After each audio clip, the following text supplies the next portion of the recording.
Tonight on NewsVision, a peace deal in the Middle East. Israel and Hamas have reached a ceasefire deal, the biggest step yet to ending the war that has lasted for over 2 years. Plus, a sweet goodbye. One beloved ice cream parlor in Miami is closing its doors after 20 years. We will tell you why. Everything's always changing in downtown and in Brickell, but this is like, it's almost a loss of culture, kind of. And yeah, I'm really bummed. And later on, rock you like a hurricane. The Miami Hurricanes are state champions again after a big win on the road against Florida State University. All this and more on tonight's show, and it starts right now.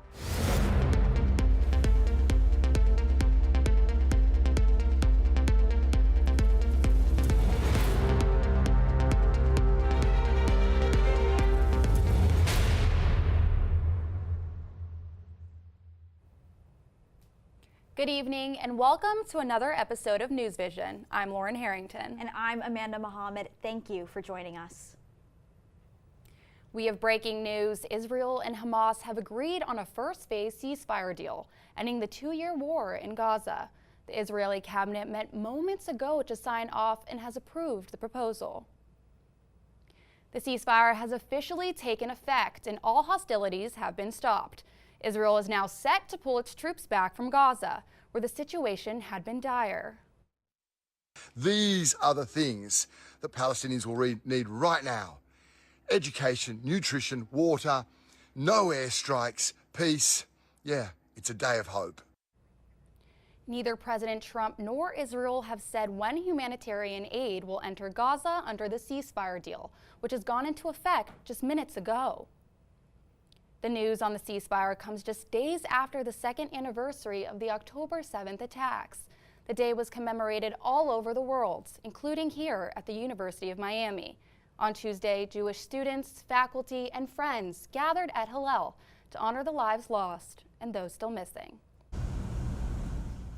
At the University of Miami Hillel, an empty table fills the room with silence. Each seat symbolizes one of the 48 Jewish hostages still held in captivity, a reminder that the fight for their return continues. It's been 2 years since Hamas attacked Israel on October 7, 2023, a day that left more than 1,200 dead and over 250 people taken hostage. A day that has started an ongoing war that has left more than 67,000 Palestinians dead and tens of thousands more suffering, and hundreds of Israeli soldiers killed. Ava Perloff is the chair of Jewish Life and coordinator of Remembering October 7th at Hillel. She says planning this display was her way of bringing the community together, finding comfort and honoring those lost and still missing. October 7th, 2023 happened 2 years ago, but if I'm being honest, I feel like it happened yesterday. I have family in Israel, I have close friends in Israel, and they were directly affected by October 7th. I feel like I was directly affected by October 7th. The attacks in 2023 began during Simchat Torah, one of the most joyous holidays in the Jewish faith.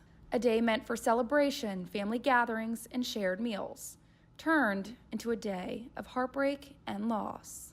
And that contrast between joy and grief was at the heart of Ava's display. It is a holiday literally just to be happy. It's very community-based, unity-based, and the fact that October 7th happened during that time, I think was even more of like a psychological, terror to us.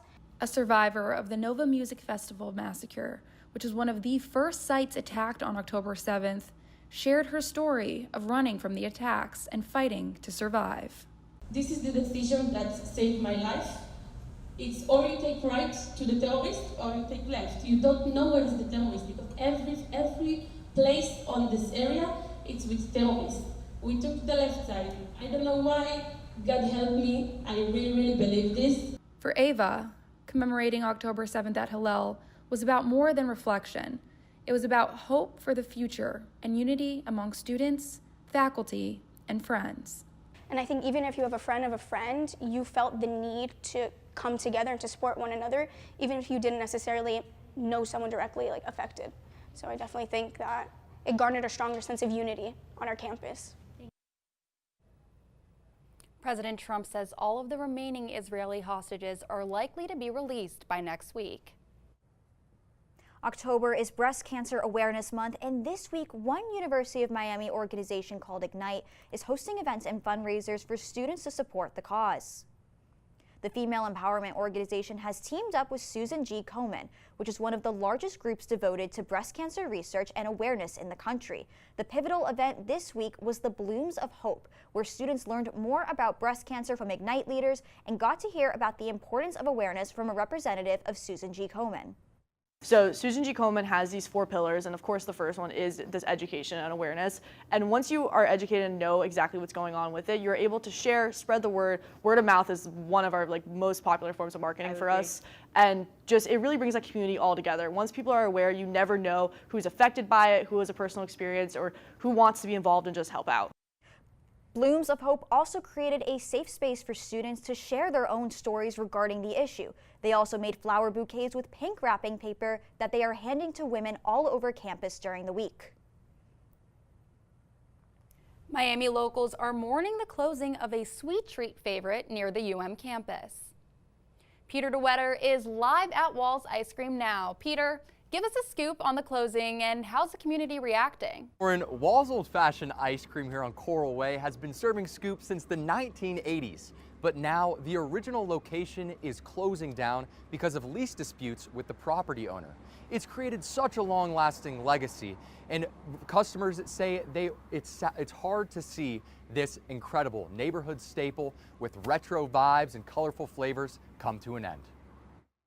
Everything's always changing in downtown and in Brickell, but this is it's almost a loss of culture kind of. And yeah, I'm really bummed. But despite the Coral Gables closure, Wall's Ice Cream is not going away. The shop's other location on Sunset Drive near Kendall will continue the tradition of serving cold, sweet treats and warm, welcoming smiles. While Wall's Ice Cream location is changing, they say that their Ice Cream Great Wall Challenge will remain, which has 12 scoops of ice cream, brownies, bananas, whipped cream, and so much more. Reporting live from Wall's Ice Cream, Peter DeWetter, UMTV. Thank you, Peter. A one-of-a-kind school in the heart of Brickell has reopened with a new model of education and housing. Southside Preparatory Academy is the county's second oldest public school. It was recently remodeled into a modern hub for learning in one of Miami's fastest growing neighborhoods. What makes it unique is that the school now includes 10 workforce housing units, studio apartments reserved exclusively for Miami-Dade County employees. This is the first model. I think, we're going to learn a lot about, how we designed it, how many units there are, how it has a relationship between the school. And we'll see if that's a successful model. We think it is. We think already the fact that we were able to, work with the school board, convince the school board to do something like this, we think it's already a win. District 5 Commissioner Eileen Higgins says the project solves several issues at once, bringing schools closer to families, easing the traffic, and tackling the affordable housing crisis by giving county employees a chance to live where they work. Officials hope Southside Prep will be a blueprint for schools across Miami-Dade County. Don't go anywhere, we've got a lot more ahead. We'll show you how South Florida neighborhoods are preparing for another round of king tides. And Disney fans, get ready to pay more at the happiest place on earth. We will tell you how much of a visit is going to set you back. NewsVision will be right back. Hey Kevin, you thinking about retirement? I'd love to, but I'm pretty busy with all this. Yeah, hey, let's meet our retirement coach, Avo. A is for taking action. Not anxiety? No, Kevin, you're gonna be fine. You sing? Barely. V is for variety. And you dance? Sort of. Come on. O is for optimize your savings. Let Avo lead the way. Visit aceyourretirement.org today. Nice.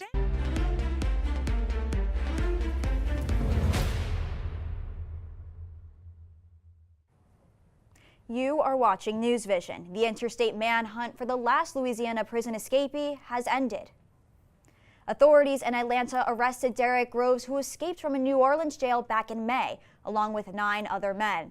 Groves was serving life in prison for 2 counts of second-degree murder and 2 more counts for attempted murder. Ever since the escape, which was in May, the U.S. Marshals in New Orleans, along with several other departments, started basically a task force just for this case and have spent thousands of hours working tons of leads. Authorities say Groves was found hiding in a crawl space at a home in Atlanta after a 3-hour standoff with U.S. Marshals and the Atlanta Police SWAT team. Groves waived his right to an extradition hearing and will return to Louisiana to face new charges. And yet another months-long manhunt has come to an end yesterday.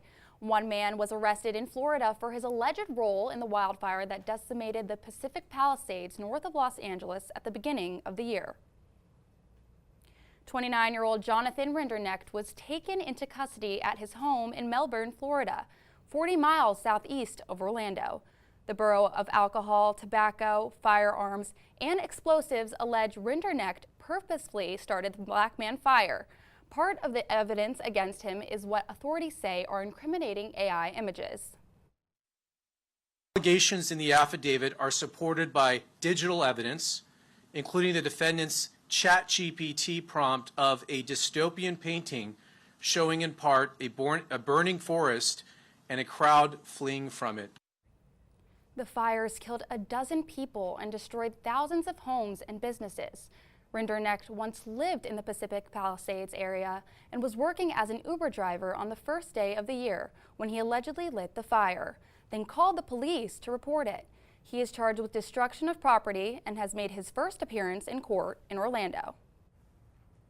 And it's not wildfires, but flooding that often plagues the Florida Peninsula. And that flooding is intensifying because of a natural phenomenon known as king tides. Student meteorologist William DePaula joins us now to tell us more about the king tides. William? If you've been along the coast recently, you've probably seen the water level looks higher than usual. I got to take a closer look at what was causing this.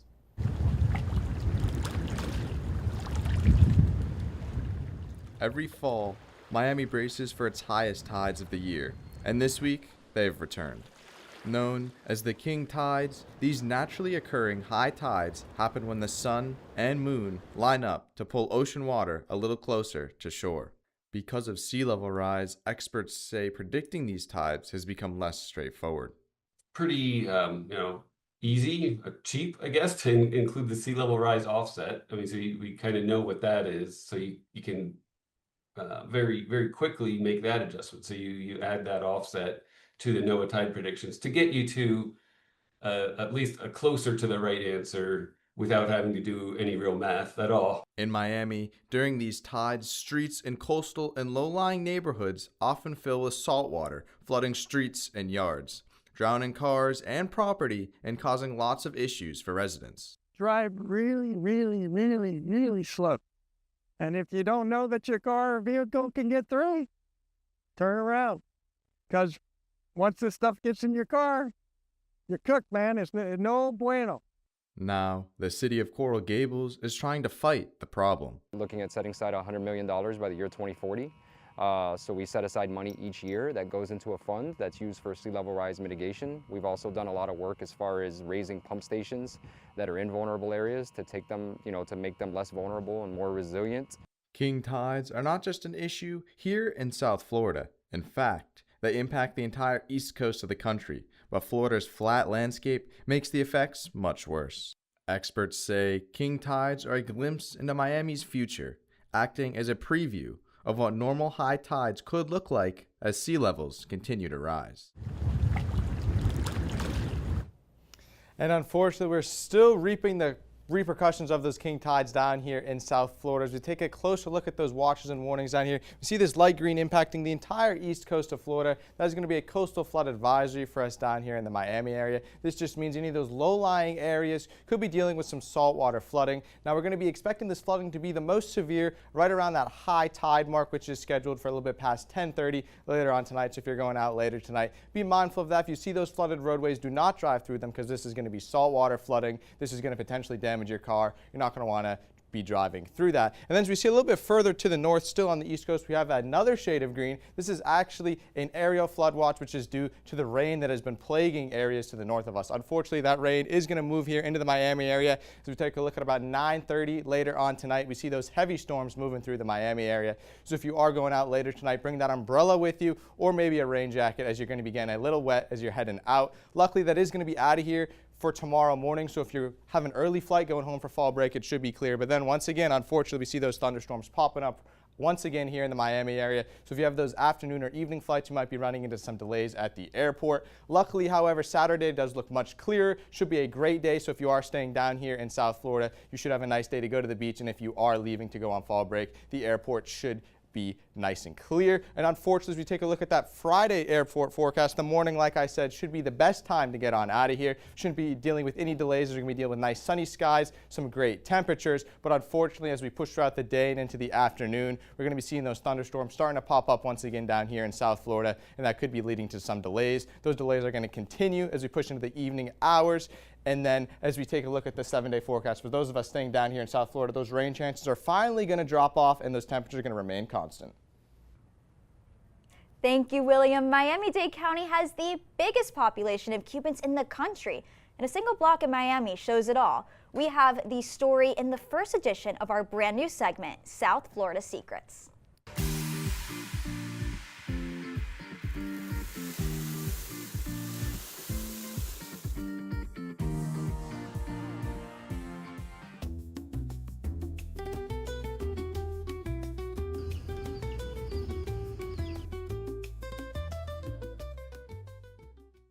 We're here on Calle Ocho in the center of Little Havana, a hub for Cuban culture here in Miami. And in just one block between 15th and 16th Avenue, we're going to find out how and why Cuban culture became so significant right here in Miami. Let's go.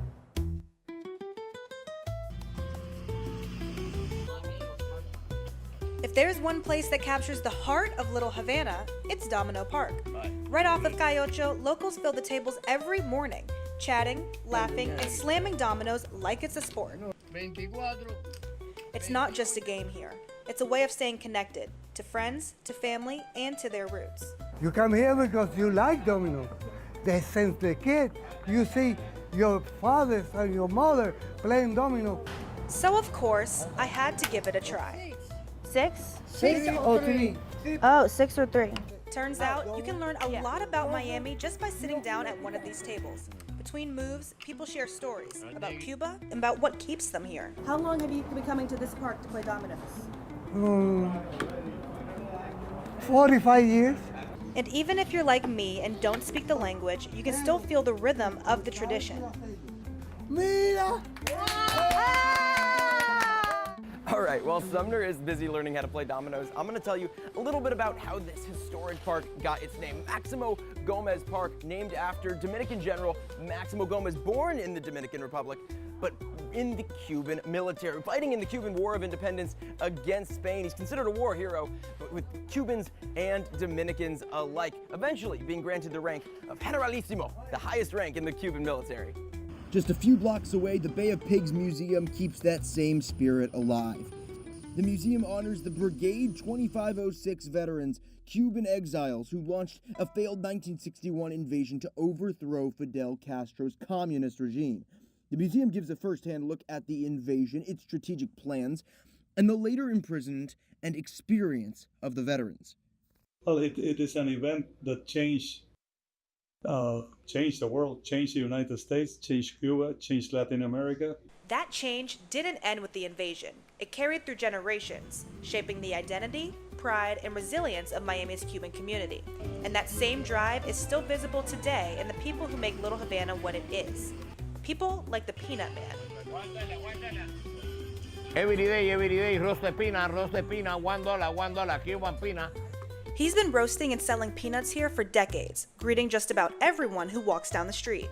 He's the only one with the license provided by the city to do the job in Little Havana. And so, of course, Jake and I had to give the $1 peanuts a review of our own.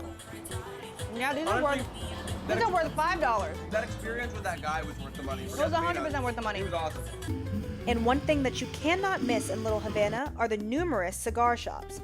For many Cuban families, this isn't just a job, but it's heritage. Uno, porque las tierras de Cuba son muy buenas para sembrar tabaco y la textura del tabaco sale mucho más rico, ¿entiendes? Each cigar carries a story of migration, pride, and keeping tradition alive. As we finished our walk through Little Havana, we realized that there was one Cuban delicacy we still hadn't tried. There's so much food, so much coffee, especially it's early in the morning right now. We're definitely gonna get some coffee later. I think we need to grab a cafecito. I think we need to grab a cafecito. 2 cafecitos, 2 croquetas, and 2 hungry people ready to try some good Cuban eats. Cheers! Salud. Salud. Oh, that's nice. I feel awake already. Oh. That has something in it. That'll do me in for the next That 4 is days. strong. Croquetas? Croquetas de jamón. Cheers. Cheers. Nice. Those hot. are delicious. That's great. Nice That and is hot. quality. This is all you can expect in Little Havana. It's the best.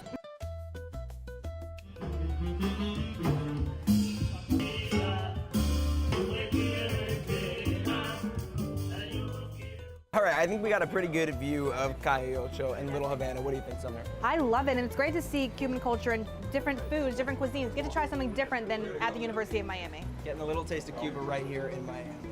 For UMTV, I'm Sumner Bradley. I'm Jake Baum. Back to you guys. One Disneyland guest has died after riding the Haunted Mansion Park ride in Anaheim, California. The victim is described as a park guest in her 60s. Security workers administered CPR when she was found unresponsive. No cause of death has been determined. Anaheim Fire and Rescue says she appears to have died from a medical episode unrelated to the ride. The Haunted Mansion ride reopened again shortly after the incident. This comes less than a month after one man died on the Stardust Racers ride at Universal's Epic Universe in Orlando. That roller coaster remained closed for weeks after the death. And in other Disney news, if you're planning to go to either Disneyland or Disney World, be aware that higher prices to enter the parks just came into effect yesterday. The new prices vary depending on what park and the time of year. The most expensive single-day, single-park ticket falls during the Christmas or New Year's holiday weeks. In Florida, it's a 5% hike to $209 plus tax to visit the Magic Kingdom. For the Disneyland Resort in California, that peak ticket price goes up to $224. Its lowest price single-day ticket, $119 for Animal Kingdom Park. This will stay the same price. NewsVision will take a short break, but don't go anywhere when we return. Hurricanes football sleeps through the state with one last stop in Tallahassee. We'll show you the highlights. And the Miami Auto Show rolls into town, and we've got a sneak peek. Stay with us.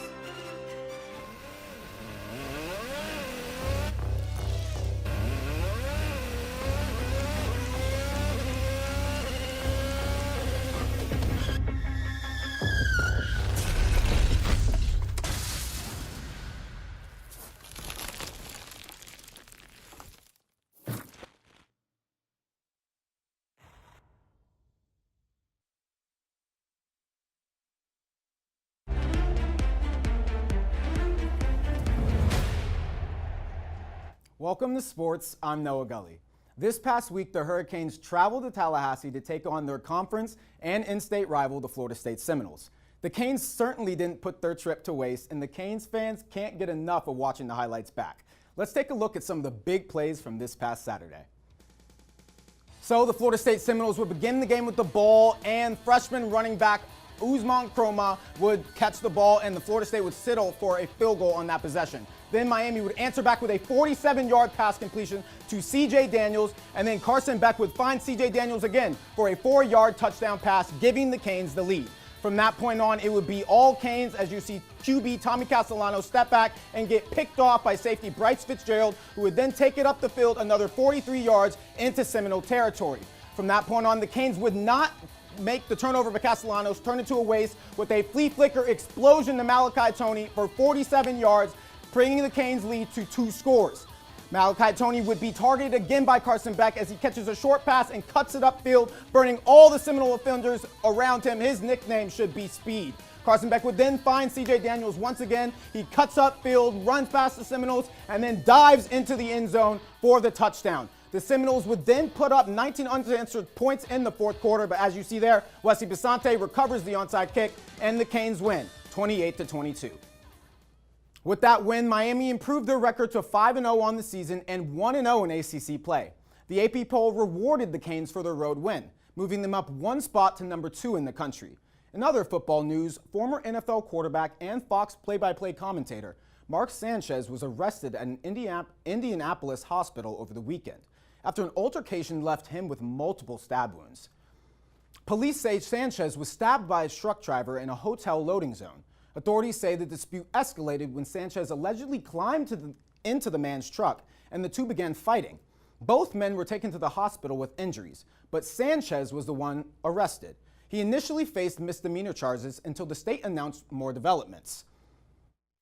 We have added more serious charges against Mr. Sanchez. At this point in time, we have filed a felony charge, a level 5 felony of battery involving serious bodily injury, which contains a penalty of 1 to 6 years.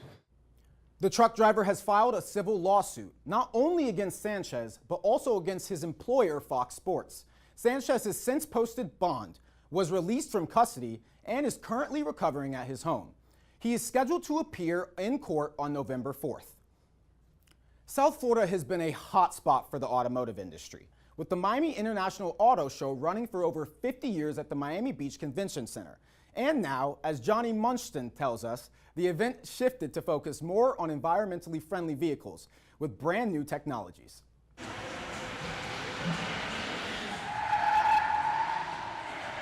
Held inside the Miami Beach Convention Center, the Miami International Auto Show has been a hotspot for fans to see the latest in car technology for over 50 years. And while visitors can certainly get their fix of the newest sleek designs that are set to hit the shelves, this year the event highlights the transition from gas-powered vehicles to electronic ones for a cleaner environmental alternative. What you're seeing in the way of advances with technology, safety issues, and the advent, as I said earlier, the electric vehicles. You really want to look at electric vehicles from a standpoint of what's best for the environment. And I think that's where the industry is trying to go. Trying to look for the future and making sure that, the air that we breathe is good air. And I think that's where the industry is going. One of the highlights of the event is the interactive element, where attendants can sit inside the vehicle to truly understand the capabilities of electronic cars. The Jeep Camp has been a staple at the show for years, but this year will be the first time fans will be able to experience a new form of test track. And right behind me, automotive fans and attendants are lining up to hop in one of these new models for the first ever electronic vehicle test track right here at Miami Beach. This premier test track allows for attendants to sit in with a professional driver and experience how the speed and acceleration of modern-day electronic vehicles function. According to the United States Environmental Protection Agency, gas-powered vehicles burn over 8,000 grams of carbon dioxide per gallon, with a typical passenger vehicle releasing 4.6 metric tons of carbon dioxide every year. With the ever-growing amount of futuristic technology, the Miami International Auto Show hopes that attendants can still celebrate the history of where cars started before fully embracing where they're going. Well, it's history. We have automotive history here from the turn of the 20th century, but it's this automotive industry. People come here and they can see all the new cars and what's coming out next year and future model years, but they get to see a piece of history of American and European automotive because we cover everything that we can here. Johnny Muschin, UMTV. Every October, kids across the country trade screens for handlebars. It's part of Take a Kid to Mountain Biking Day, a tradition that Congress created back in 2004 to encourage kids to get active. Here in Miami, the Virginia Key Bicycle Club has transformed what was once a dumping ground into nearly 50 acres of mountain biking trails. On Sunday, young riders learned the basics, from adjusting helmets and fixing flats to navigating the twists and turns of the trail. Organizers say the event is not just about biking. It really frames what this place is all about. It's about families, it's about introducing kids to the sport young, especially in Miami where you wouldn't really think mountain biking is an option. Families also enjoyed food, music, and the space the club has worked years to build. The day wrapped up with a bike raffle, a friendly race, and plenty of new friendships made along the trail. The Virginia Key Bicycle Club has been around for 15 years, and leaders say Take a Kid to Mountain Biking Day is the event that showcases what these trails have truly become. I mean, I haven't ridden a bike in 10 years, so this is absolutely incredible. Yeah, that's insane. We were talking about it earlier, and I know we have to stick to the Pelotons. But that's all the time we have on this week's edition of NewsVision. Thank you for joining us. We'll see you next week. Same time, same place. Have a good night.